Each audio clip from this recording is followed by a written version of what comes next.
XV1, up for critical review and reaction is the late, great Jordan Maxwell in a piece titled, Watching the World Go to Hell. Jordan Maxwell, the one and only. Hello, Jordan. Welcome back. Thanks for being here. These are crazy times. That is absolutely truth. I am just amazed at watching the world that I grew up in completely collapsing around me. Yeah. And the political system that we live by, when I was growing up, I thought this was the most powerful government in the world. When you see all the big buildings in Washington, D.C., with all the beautiful architecture and the Capitol building, it's very impressive to a kid. And, it implies that this is a very stable and powerful government that protects you and protects your rights, et cetera, et cetera. So I grew up, in that kind of a mindset, because I was born in 1940. Mm-hmm. And by 1950, I'm 10 years old, enough now to understand what's going on. And so I lived from 1950 to 1963. That 13-year period was dazzling for me as a kid, because there was so much freedom and liberty and justice. And it was a strange and interesting experience for me as a young kid, to live in a free country at the time. That's all I knew, as a teenager. And then as it began to, right after the assassination of John Kennedy, I began to quietly watch the whole world go to hell on TV. And I started talking about what I was seeing as far back as 1959 and 1960, talking to little small audiences, mom and pop bookstores and all that kind of thing. And I was talking about secret societies and fraternal orders and the symbols and emblems of government and banks and insurance companies and how the world works, because I was just fascinated and ravenous for knowledge. And so I was reading, and like a reporter, I just do all the research and then I'm reporting it. But I was doing it as a hobby. I just loved learning and teaching other people.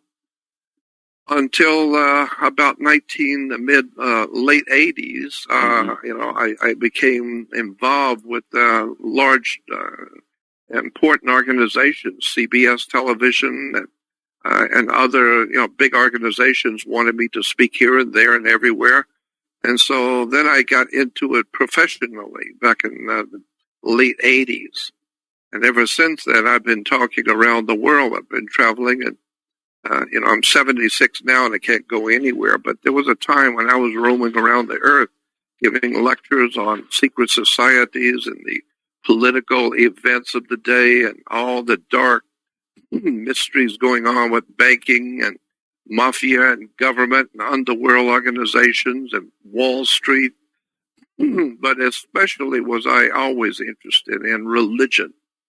And that was my one subject that I really loved. I mean, it was second nature to me to read and study about the ancient religions. Yeah, going all the way back to the Hindus and the Egyptians. All that stuff is, fascinating.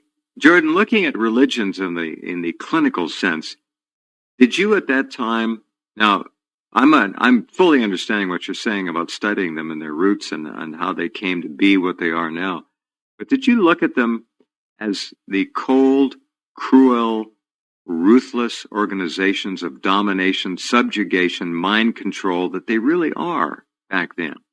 Like I told you that experience I had in the Catholic Church when I was like 9 years old. Tell us again. Yeah, it was.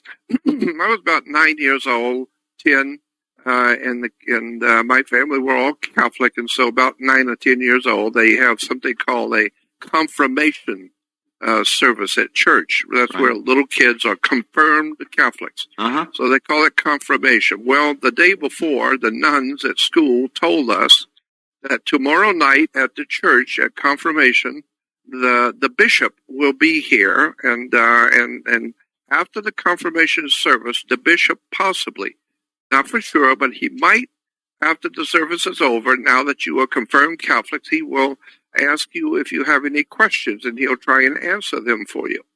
And so the nun said, now, if that happens, we don't know, but if it does happen, you do not ask any questions, period. You don't ask questions. You just sit quiet.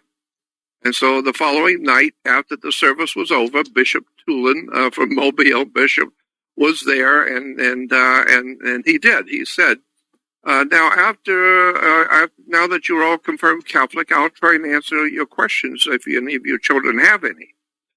Well, we all knew we're not supposed to have any, so I stood up and I raised my hand. I said, yes, I have a question. I said, my father works with torches, like a welder.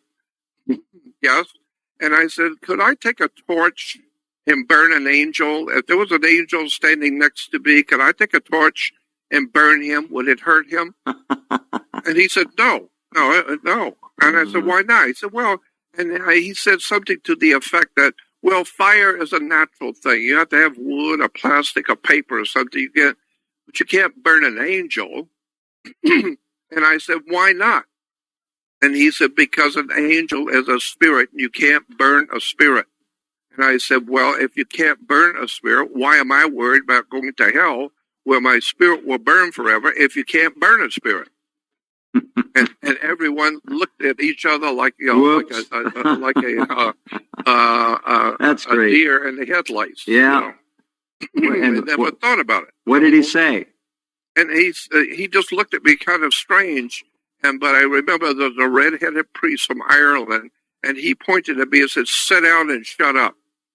So I just shrugged my shoulders to make a point. I shrugged my shoulders like saying like, "Well, okay, I had a chance, but nobody answered it." And so I sat down. But ever since then, I began to suspect that there was something going on here, and there were lies. So after that, I started dropping Alka-Seltzer in the holy water at church. And people coming in were worried. What a bad boy you were. That's funny. Yeah, and so I finally, began to really become fascinated with ancient religions. I think my gut feeling at the very beginning, when I was young, I felt that there's some kind of a missing dimension to our history as humans, something we haven't been told. Right. And the more I would grow, the older I got, the more I would ask the adults around me, and nobody knew what I was talking about. The other thing that really influenced me was the fact that I used to go to the different churches with my young friends from school. They would, everybody was going with everybody else to their churches. So I went with all my friends to their churches. I tried this church and that church. Every time I was going to the church because I was hoping I was going to hear intellectually stimulating, brilliant information about life, about God, about the history of the world, etc. And all I got was candles and hymns and passing the plate. And I got so frustrated because I would ask questions and nobody knew what I was talking about. So I ended up just dropping out, and now I'm going to do it myself. I'm going to start studying religion. And so when I was like 12, 14, 13 years old, I really began to think there's something going on here, and religion is not what we have been told. And so it didn't take me long at the ripe old age of 19 to figure out there's something really bad going on here. We've been lied to. And then, and that's why when I began to look at the history of the human race, even back then, it started to scare me. My God. And then, of course, as I was coming through the years growing up and finding out that there's artifacts, out-of-place artifacts, like in South Africa. Michael Cremo.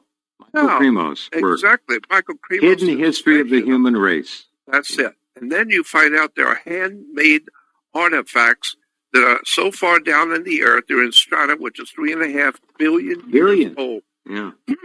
Which means somebody was on this earth 3.5 billion years ago making artifacts. And that's not me saying it. That's what the paleontologists and archaeologists are saying.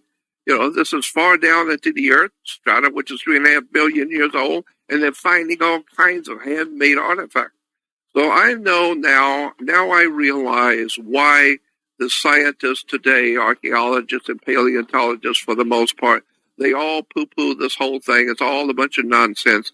And the reason why is very simple. They can't explain it.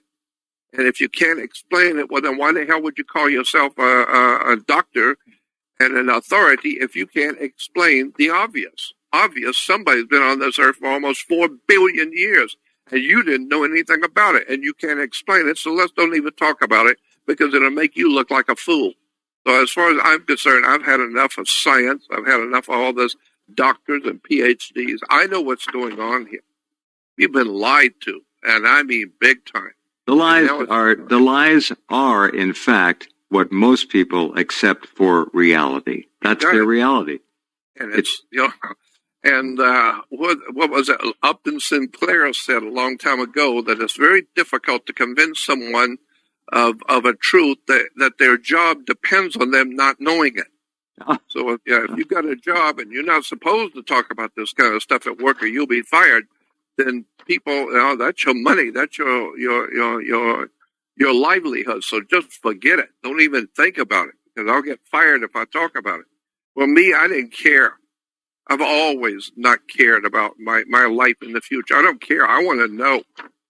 That's why I said to you before that people who go to church today are what we call believers. You go to a new church and people don't know you. They'll ask you, are you a believer? And how long have you been isn't that, in other words, are you brainwashed? Are you MK Ultra? Are you mind controlled? Are you a believer? Yeah, have you given up the right to honest, open inquiry about this planet, your life, and what you're doing here? Have you given it up? Are you a believer? Have you found the truth? Have you stopped the search for reality? Yeah. Now, and I am now looking at theology for some 45 years. I know what's going on. I know how this stuff works. I know where they all came from. I know what the symbols mean. I know what the words mean. But now I find myself in a country and in a world at this time where most people don't want to hear the truth. Like Jack Nicholson said, you can't handle the truth. And the more pressure and stress they're under, Jordan, the less they want to deal with the truth. That's exactly right. And so I realize now the whole human race has been lied to, deceived by people who are extraordinarily bright, very intelligent people who are equally as evil and demonic, but they're brilliant. And they have manipulated the whole human race into believing stuff which is just not true. But I am of the opinion that very soon the entire superstructure, especially of Western Christian civilization, is crumbling. It's falling apart.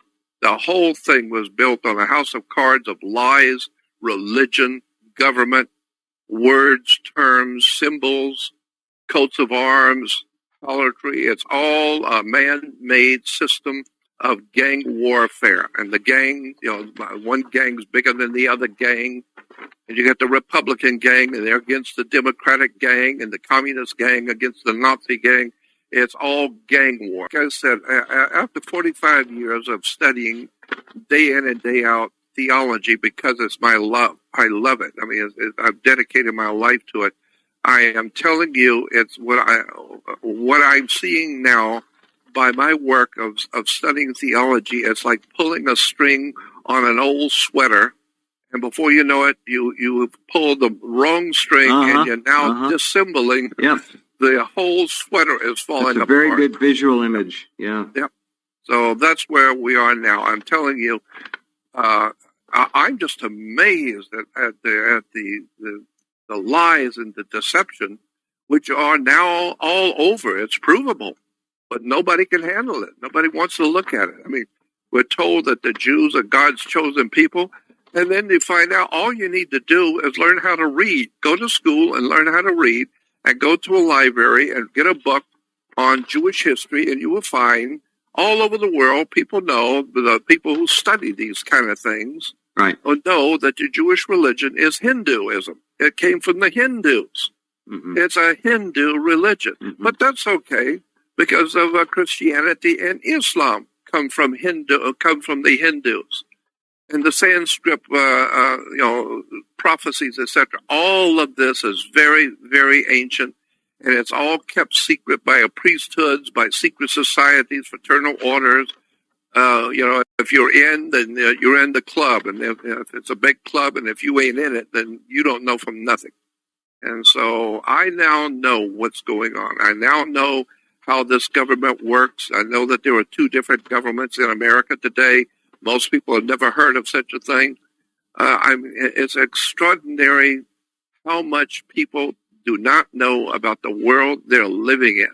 And so I don't know. I'm just at a you've carried Jordan, you've carried the burden of knowledge, wisdom, and awareness better than most anyone, and you've shared it so well.